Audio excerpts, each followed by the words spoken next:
Good morning, Sarge. Morning, Lieutenant. How are you? I'm doing great. Where are we heading today? We are heading to our gun range this morning. Now, I see you're dressed in your SWAT attire. Is that what you're doing today, training out there? Yes, we're having a SWAT training day today. So members of the SWAT team are going to get together, practice some different shooting drills, different type of tactics together. And then later on, we've got some members of our patrol entity that are going to come out, and we're going to go over some shooting drills with them, as well as some tactics that they can use during their daily operations. Okay, so during your training for SWAT, what are some of the things you might do, or some of the training you guys would do during a SWAT day? We do a decent amount of firearms drills. We'll go over different types of weapons and moving together as a team, and try to practice realistic encounters that we may have happen, whether it's a search warrant or a some type of barricaded subject. That way, depending on what we've seen before, we'll know how to deal with people in situations that we'll encounter. What kind of sets the Collier Sheriff's Office SWAT team aside from everybody else? Yes, we have a very well-trained, well-equipped SWAT team. When I first got into SWAT, I figured that all SWAT teams were the same. Having been on the team for 15 years now, I've determined that each SWAT team is different as far as tactics and equipment. It's pretty neat to see the nuances and that separates the different teams apart from each other. All of your training and the things that you do, what was maybe a call that you saw that was the most interesting to you? The most interesting is going to have to be a call that occurred several years ago out in East Naples, kind of on the border of the Everglades. Our detectives were working a case where there were a bunch of stolen firearms, long guns and handguns. They traced it to a residence, and the people in the residence weren't being cooperative, so they ended up calling out the SWAT team because of the danger behind it. We ended up using some tear gas to try to get them to come out.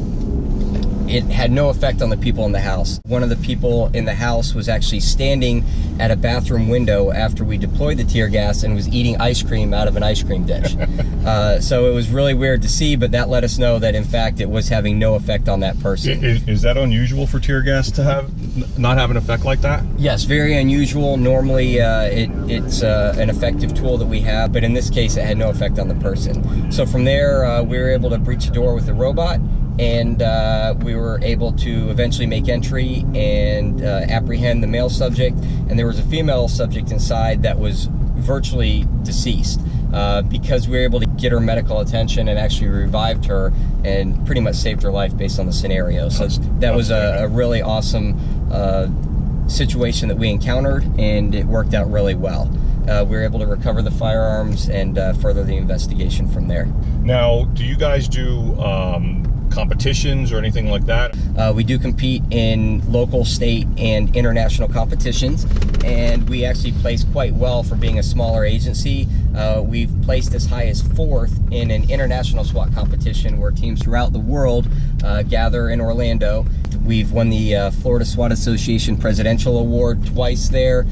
So for the level of competition that's out there, Collier County fares very well, and that goes in part to the amount and quality of training that we get and the dedication that the men and women of the Collier County Sheriff's Office SWAT team have for it. As a former SWAT member myself, I was very prideful in being part of the team, and it was an experience that I gained for tactics and leadership and things like that. Anything you want to add?